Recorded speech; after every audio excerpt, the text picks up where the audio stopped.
What is up, everybody? It is Alex from Heavy New York calling from the quarantine zone again, and this time we are here with Charlotte Wessels. So great to be able to talk with you today. Thanks for being here. Thanks for having me. Yeah, it's so cool to have you here. The new solo compilation effort, Tales from 6 Feet Under, is really, really beautiful, and I'm so glad you're continuing to make music. First question I have regarding this is, what was sort of like the thought process going into the making of this? Were you going in with a completely different mindset than what we heard from Delane? Were you like exploring new territory? How did Tales from 6 Feet Under sort of see the light of day? Well, it all started when I figured that I wanted to start my Patreon page because I've always been writing a lot of music, and that wasn't always the same kind of music that would fit the sonic world of Delane. There were very different songs there in genre as well. Um, and it was kind of piling up, and I was kind of sad that I had all these songs on my hard drive, and no one was listening to them, and I figured, what am I going to do with them? I had done side projects in the past, but it was always, we were very, very ambitious with Delane, and being in Delane took a lot of time. So when I was in those side projects, I always kind of felt like I was, holding those people back because I had less time to spend on it. Um, so I figured I wanted to do something that I could do all by myself, and that I could kind of make up the rules myself. And Patreon seemed like a perfect fit because when I started doing this, I thought that it was going to be something that I would do next to Delay. So the way I approached this record was very different from any other record before, because the songs were basically not even made to be on a record together. They were made as like totally autonomous individual releases. Um, so when I started the Patreon, I started doing like one release every month, and I'm still doing that. I'm still going. Song number 18 is coming out on Monday. Wow. And I also did some covers, as you can see on the record as well, and some bonus tracks. So there was a lot of material there. And when the Patreon was close to becoming 1 year old, I thought, what will be a nice way to celebrate? And I had been thinking about putting some of the music of the Patreon out before, for several reasons. One is just, I think, very recognizable for a lot of musicians or artists is, if you want to say something, you kind of want as many people as possible to hear it.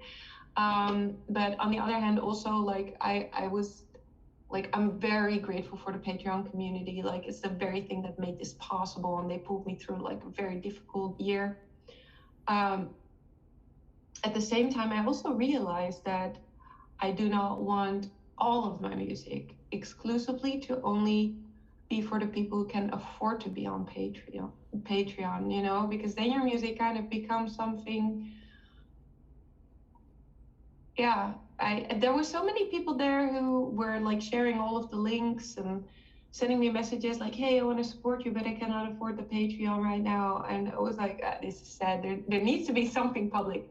So come the 1 year anniversary of the Patreon, I thought this is a good time to put some of the things that I've been working on over the last year together and make it like an official release that is out everywhere, also on platforms where you can stream them for free.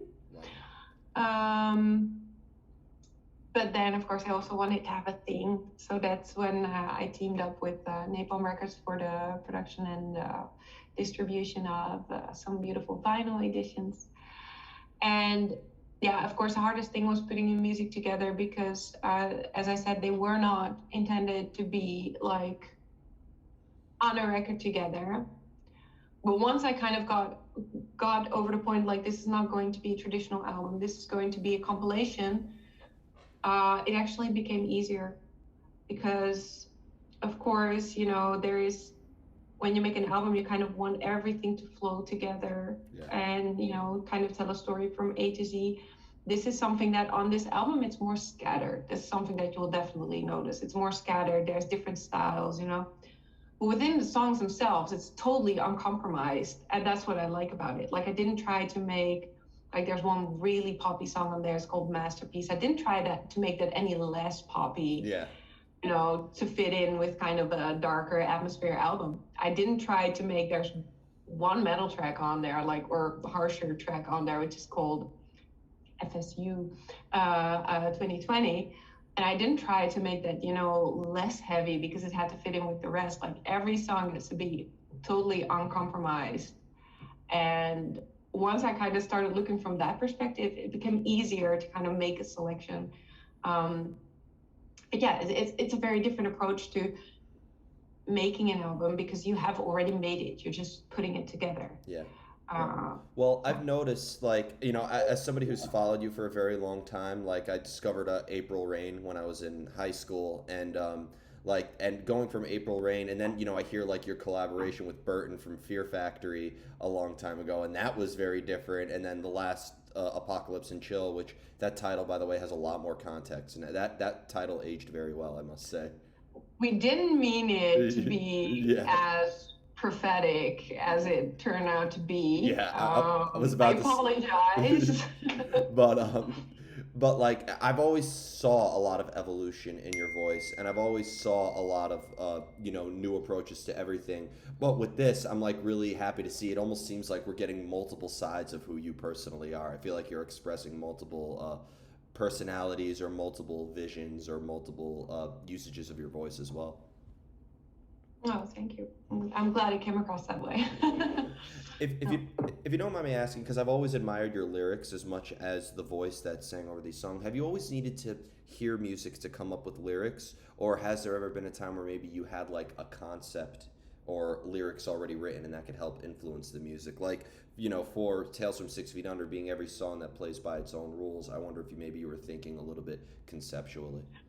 No, actually, like I don't need the music in order to come up with lyrics. The way that it just when I started, like I've worked also with Delane, I worked in different ways, but one of the ways that I always really enjoyed is when I actually came with like the full lyrics and the melody, and then we sat down together to kind of build the song under that, and that we did that as well as having the music and then putting the lyrics on top of that. But now that I'm working by myself, I can kind of do both. So sometimes the song still starts from like a vocal or a lyrical hook, and sometimes I will be just messing with, I'll have some new cool plugins, and I will be messing with the sound, and it will inspire me to a piece of music, and I only start thinking about what that piece of music is going to say afterwards. So yeah, I think by now for me it's kind of 50-50.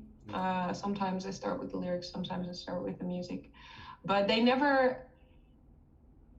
it only happens to me like when I'm in charge of all of the song myself. Like it only rarely happens to me that I have a full song and no idea of what the lyrics is going to be. Like usually they follow up on each other pretty fast.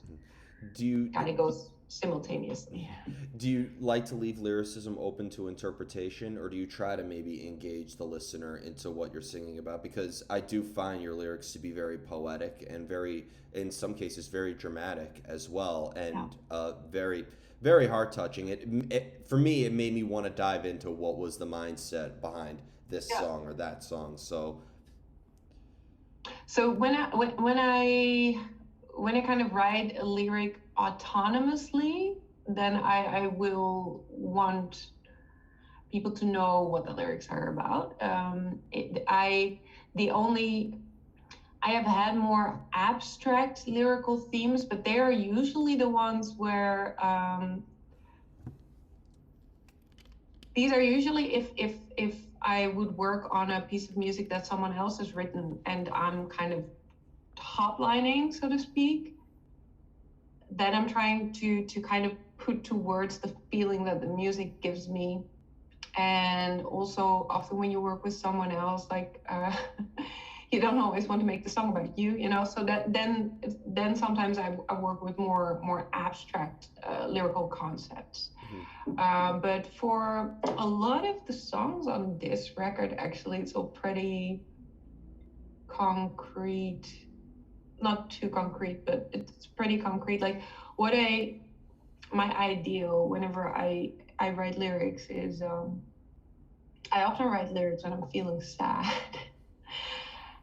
And a lot of our feeling sad are experiences that a lot of people actually experience. When you're deep into it, you feel like, oh my god, I'm the only one who's ever felt this way. But a lot of these feelings are very universal. So what I often feel, what I do when I want to take that feeling and um, make music, because often these moments are my most inspired moments, sadly. um, is I will sit down and I think, what kind of music would make me feel better now? Like, if I would put on a song right now, what would I want the song to say? What words would I want to hear that would make me feel better in this feeling?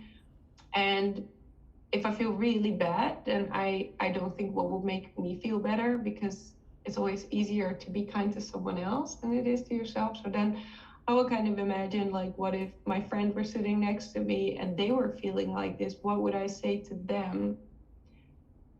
Um, and then that's kind of the approach that I take to the lyrics, and that's a way to not make it just wallowing in the feeling, but also to take that feeling and say, what and not always how do you make it better, because that's not always the solution, but also sometimes just how do you make someone feel less alone in that feeling, because sometimes the very fact that someone can articulate what you're feeling Well, already makes you know, like, I'm not alone in this. So well, I've for me, always.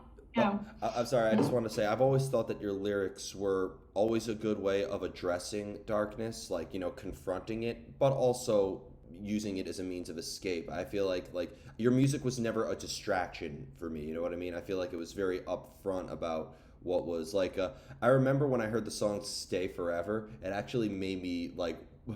Sorry, this is a bad way of putting it. It actually made me worried about you a little bit because I was wondering what "Stay Forever" was, what like the mindset was in that song in a way, and like, but it I realized on how much it could also resonate with a lot of other people. I think your lyrics do have the ability to resonate with people and also be very honest about it as well. It's doing more than just saying everything will be okay. I've always thought. Yeah.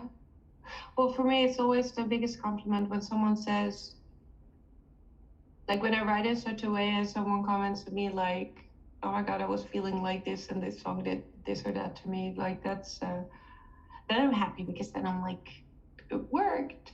Yeah. um yeah, that's kind of the biggest reward for me. uh yeah, that's better to me than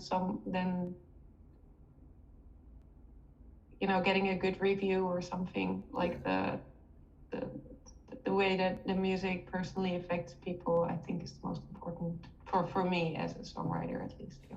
If you don't mind me asking, though, if you write a song from a relatively dark place and then you replicate it in a live setting, or you go back to edit it, does it almost kind of put you back in that sad state of mind from when you originally wrote it, or does it have different context as the song sees the light of day? So I mean, um, there are certain songs where I kind of had to pull myself out of it in order to perform it, but also often, uh, well, for example, let's take a pretty recent example. There are certain songs which kind of leave from a bad feeling, like Fire with Fire, from the Lane, where it's kind of about standing up for yourself. And of course, that comes from a stressful situation where you have felt that you need to do that. But when you perform it, it's easy to just kind of forget about how you felt when you write it, but just take the positive and then focus on that. And if you do that a lot, at one point, that will be like the main thing that you feel when you.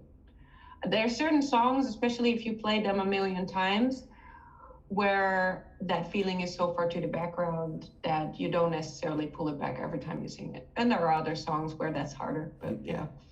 In order to get like that inspiration, you mentioned like writing from like a melancholy place, but I feel so many different vibes from Tales for 6 Feet Under. I feel like I've always said I can listen to this album, or there's a song on this for every situation and for every setting as well. Like I can listen to this, on the subway to work. I can listen to this taking a walk around the city. I can listen to it in the privacy of my own home.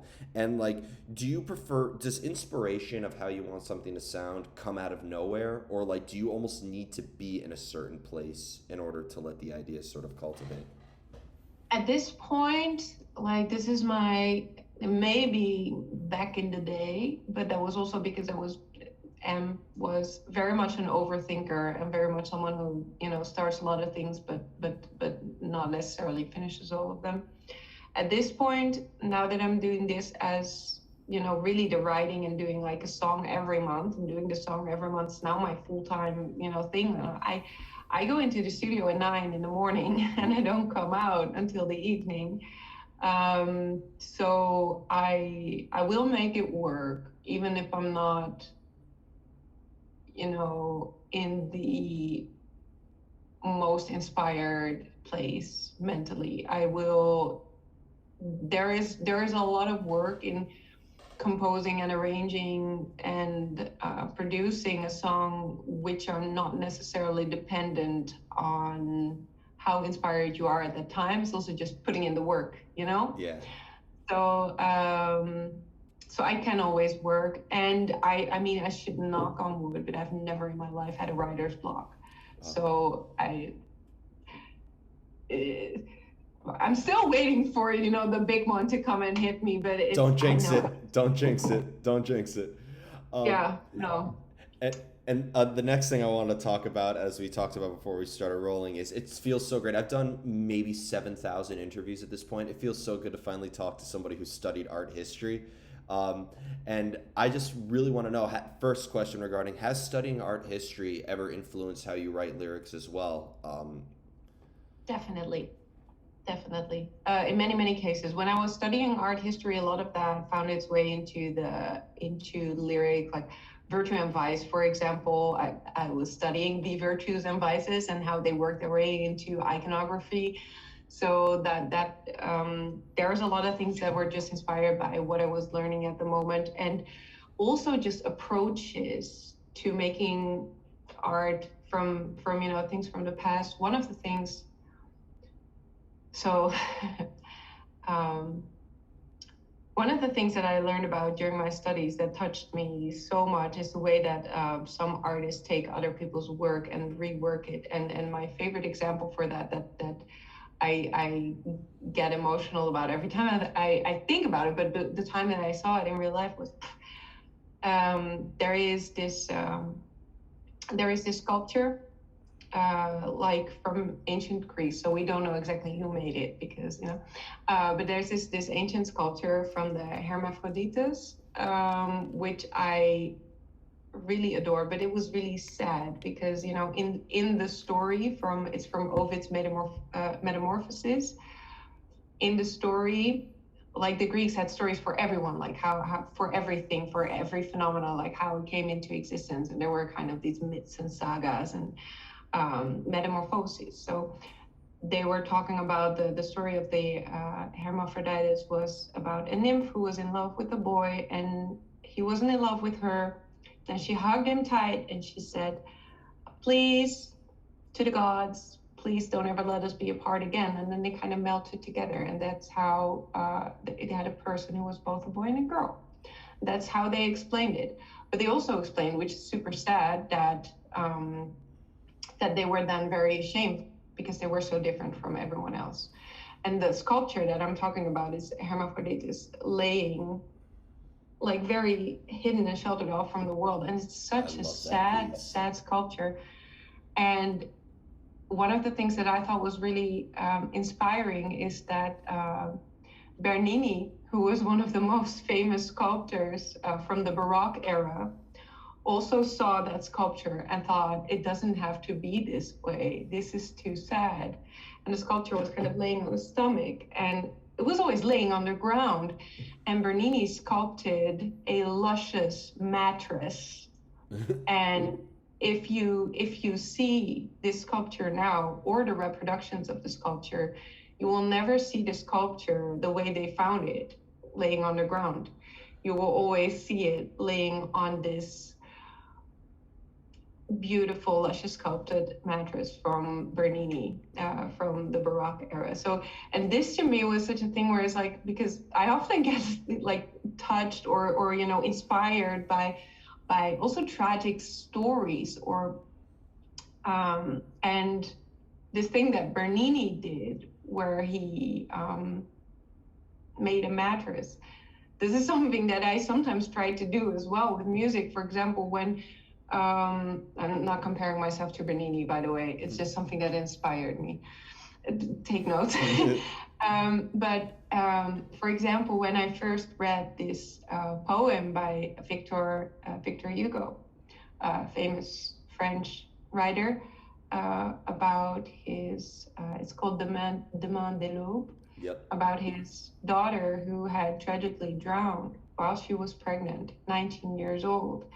Like that was such a tragic for one reason that always stuck with me, and I couldn't get it out of my head, and I wanted to find some sort of resolve for it. And that's actually where the song Victor, which is also on the record, where that comes from. And I wanted to make a song about it. And then but from the beginning, from making the song, I right away thought I want to make a video for it. And in the video I want to have Victor and his daughter, and since she was pregnant, maybe the suggestion of a little kid, I want to make them reunite in this kind of symbolic heaven that we made with the video.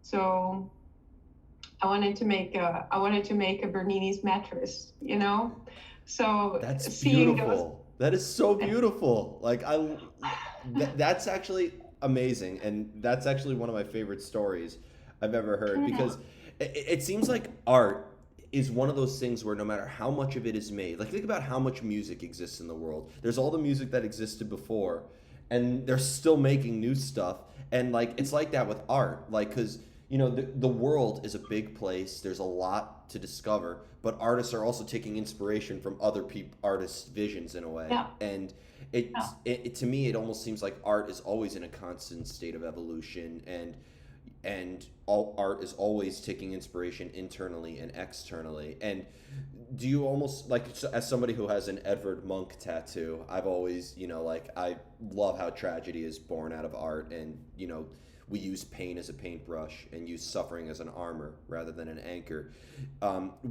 As an art history major, why do you think tragedy and pain and suffering is always, or not always, but a great source of art? Like, why do you think that? Do you feel like sometimes people are dependent on tragedy? I guess is the best question to ask.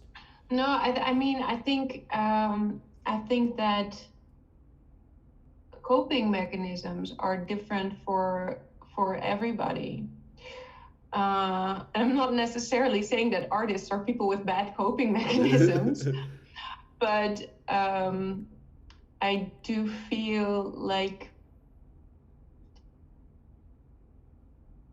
making things. And I mean, I making art. I wanted to say, and I know that some people it can sound pretentious, but I include bad art in this sense. Like making things can be a coping mechanism. It can be a way like of having a feeling stuck in your head and getting it out of your head. And there are a lot of things one could do that are less healthy than making things Yeah. in order to cope with those feelings. Um, so I'm not saying that we need tragedy to make art. That would be sad. I don't necessarily want to believe that. However, I do think that making art is a very healthy coping mechanism, and not just for people who consider themselves artists. Like I know that art therapy is a thing, and I know that it's not like an alternative thing. It works. It works for people. Getting the feelings out of their heads and into their hands, you know, doing something with it. I would like your take, and it feels so good to talk to somebody who referenced the Baroque era and Bernini, and because, as somebody who was, going to the MoMA every like 3 times a week for 4 years when I was in art school, like, what is your take on a lot of modern day art nowadays with like minimalism and this like, found object stuff? Like, I have my respect for Marcel Duchamp and and Otto Dix, and I do love the Viennese actionists too, their performance aspects. But do you think that the lack of medium that we've been using in art and the simplicity of it has been kind of making it harder in a way for, and I'm talking mainly through visual art now, but like, do you think it's almost kind of made it harder for artists to maybe get their point across with this minimalism and I think the minimalism is the point. So if you're asking me, like, is it personally like your favorite type of art, then I'd probably say no. yeah, But if I'm not someone who critiques that art, like art always kind of goes in different ways. Like when they finally figured out how to accurately paint a human, like during the Renaissance, they went overboard and they were like, well, now we know how to paint nature accurately, so now we have to start improving it. And then, well, as you will know, there was this whole period of just art of very perfect boring mannerism, they called it, yeah, because it was just that, they were just doing the same thing over and over again, making things more and more and more perfect, and then that gets a counter reaction, and then that gets a counter reaction. So I do feel like what's happening in art is kind of always reflecting what is happening in other fields of society. So in this case, it was kind of reflecting what was happening in science, because we finally knew how it worked, and someone figured out foreshortening. Yay! yeah. And I feel like if someone's now sticking a banana to the wall with duct tape and calling it art, that is also a kind of a response and critique to what is happening in the world. Do I think that required the same kind of labor as the Night Watch did or something? No, of course not, absolutely not. But that's not the point. The Yeah. point is that art gets a message across. And I personally think in a world where people have an attention span that is less and less, and where also kind of the humor and memes and things are getting more absurd. I think that a banana is stuck to a wall. I think it kind of makes a point, I mean, because it makes you wonder why, and I mean, there's very little things that make you wonder why. I don't know how much time we have left, but this was the argument that I was making when I was in art school and I would get crucified for it. I always thought it failed because to me, one of the greatest, I would say, political movements in art history is the neoclassicism movement. Like Jacques-Louis David, I thought was the best rebel artist ever. He really inspired the French Revolution and a lot of what went into that, and romanticism followed. And the one reason why is because he was able to create art and use a metaphor and a language that spoke to people who weren't looking at art. It's not just appealing to people who like art to make a revolution happen. You also have to appeal to people who don't like art and still get your message across. Yeah. And I often feel like this banana to a wall. Sure, you and I studied art history, so maybe we could have an appreciation for it. We can analyze it and interpret it. But do I think it's going to inspire a cultural revolution to the point where no? Because unfortunately, with the short attention spans we have, and humans only thinking for themselves, and humans only basing their expectations on what they see, they're not going to really be inspired to take a stand for something. To me, I've always thought that the feminist art movement was always one of the most spectacular, because going from Georgia O'Keeffe to Frida Kahlo to Anna Mendieta to Marilyn Minter, who's like my favorite artist in that movement, like they all use different mediums, different styles, but it all really appealed to people's eyes in a way. Yeah, yeah, yeah. And even there, you can debate about it, how far that was, one movement, because I often felt with Frida Kahlo, for example, that she was taken well, not a traditional approach to art, but that she was taking a very similar approach to art as some of her contemporaries were, and that the only reason that it was considered feminist art was that no one was used to women, expressing pain in that way. For example, when she did the broken column Yeah. painting, where she basically, because, well, I might not go too deep into it, but um, it's kind of similar to like the female from the metal No, banner, I no no. I mentioned that. I mentioned that in an art history paper when we were assigned that. I mentioned that. I saw. I even Yeah. referenced Delane in that paper. So, Oh, that's interesting. Yeah. yes, Yeah. So a lot of things get grouped together just because under feminist art, just because they're female, but they would actually maybe fit better in, but yeah, yeah. that's interesting. Yeah, but before we go, because I don't want to keep you for I could talk about this for hours, and I have to get to work. But is there just anything else that you would like to promote for the release of Tales for 6 Feet Under in terms of, can you maybe be seeing you when this virus that shall not be named is behind us? Can you maybe bring this in a live setting or something like that, or do you plan on doing any more solo work or new music in the future? I'm definitely going to keep this going. Like, I really enjoy doing the one song every month, so that's still going on Patreon. So for everyone who is, not satisfied after just listening to the album, they can come and join the Patreon. There's much more on there which they can check out. And also, this record was made possible by the people who are on Patreon right now. So I think it's only fair that I express my gratitude towards them in this context as well.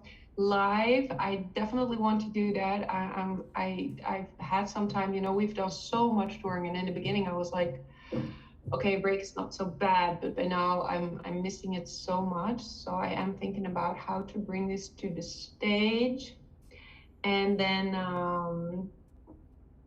yeah, I hope people enjoy it. Um,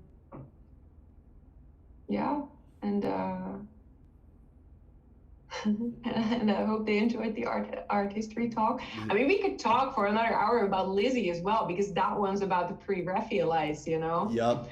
Oh man, Yeah. there's Okay, but well, yeah. yeah. I mean, We'll leave that for another if you day. ever want to do a part two, just a strict art history discussion, let's do it. That would be amazing. But thank you Awesome. so much, Awesome. Charlotte. Everybody, we are here with Charlotte Vessels, Tales from 6 Feet Under. Be sure to check it out. This is Alex from Heavy New York. We will see you next time.